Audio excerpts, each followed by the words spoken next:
Today we will be discussing the topic of anonymous communication with a focus on the darknet.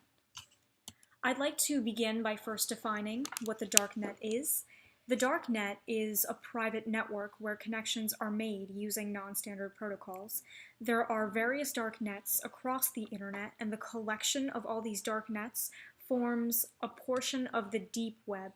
Now, the deep web, also known as the hidden web, is the portion of the World Wide Web that cannot be found or discovered through standard search engines.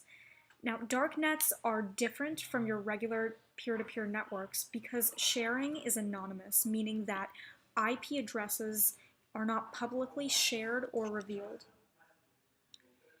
There are various uses for the darknet, the most common being that it is a marketplace for illegal firearms and recreational drugs and substances.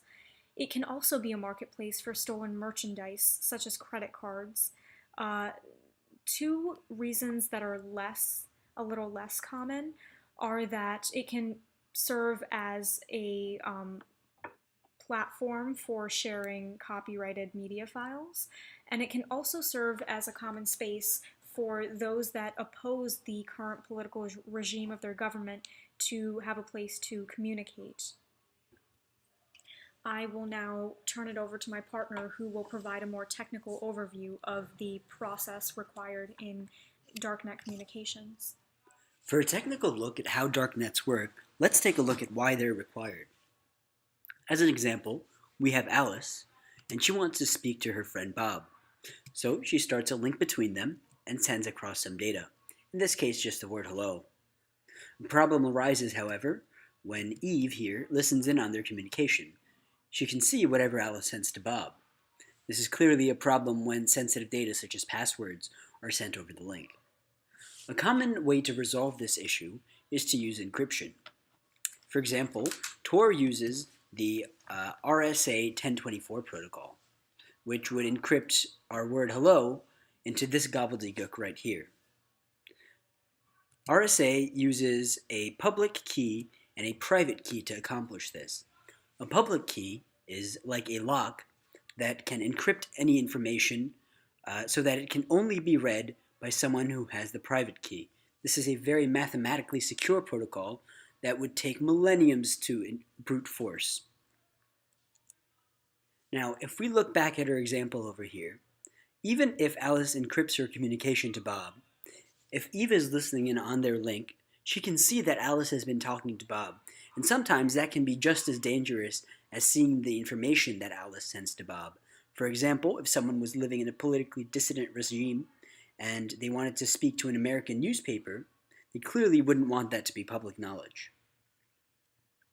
So let's take a look at how Tor works. Tor consists of a network of nodes that data is bounced around. We will take a look at a packet sent through the network to see exactly how the protocol operates. First, Alice talks to a directory server to get a list of nodes that are available to her. Then she selects a few nodes to bounce the data between. In her example, these will be nodes 2, 4, and 10. The data will be bounced between these nodes before it gets to Bob. Each of these nodes has a private key so that data can be encrypted in such a way that only they can access it. Let's start with the exit node, node 10. Two important pieces of information in the Tor protocol are where to send the data and what data to send. In this case, node 10 knows to send the data to Bob, and the data in this case is hello. We encrypt this data with the public key for node 10 so that no one else can read it. Now we move on to node 2. We take the encrypted data and put it in the data field for node 2. Node 2 knows to send the data to node 10, but it cannot access any of the data within it. We in turn encrypt this data with the public key for node 2 and move on to node 4. The same kind of operation takes place, except node 4 sends the data to node 2, and we encrypt this data with the public key for node 4. Now our packet is complete, and we can start sending it through the network. We are now ready to send our packet through the network. Alice sends the packet to node 4. Node 4 decrypts it and finds that it has to send the data to node 2.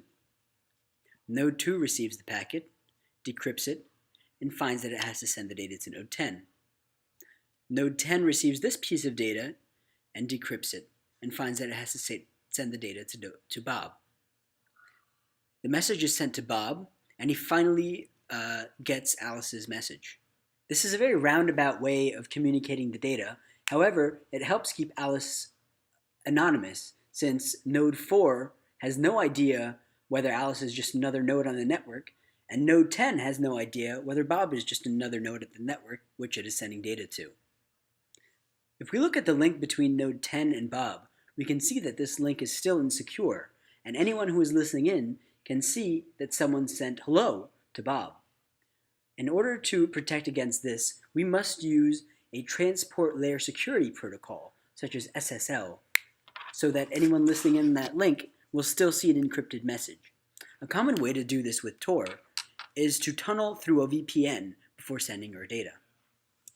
For an added layer of security, it is beneficial to combine the use of Tor with the use of a virtual private network. Now, what a virtual private network does is that it enables a computer to both send and receive data as if over a shared or public network, as if it were connected to the private network. It essentially extends a private network across a public network, such as the internet. Now, this is created by establishing a virtual point-to-point connection through virtual tunneling protocols or encryption.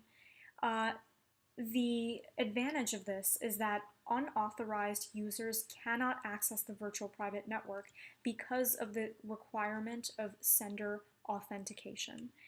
The virtual private network can also detect whether there have been instances of transmitted messages being tampered with. I'd like to now take a moment to talk about where the future of the Darknet is headed. Even though there are various technologies such as firewalls and intrusion detection and antivirus systems, the threat volume is rising, and attacks, information security attacks, are becoming more elusive. And ironically enough, the approach to mitigating security issues may be in the use of the Darknet. For example, mid-sized to large companies may benefit from implementing their own private Darknet in their companies. This is because the greater the number of users in a company, the more devices administrators have to manage. Therefore, the greater the need is for safer and more reliable network analysis. Now, with a private Darknet, companies can quickly differentiate between legitimate and malicious traffic on their networks. In another vein, the American public is becoming increasingly concerned for their anonymity and the security of their information due to recent events such as the NSA scandal or government surveillance disclosures of recent years. For these reasons, we expect there to be an increase in the usage of these types of services in the future. That was our presentation on Darknets. Thank you for listening. If you would like to find out more information, you can follow these references listed here.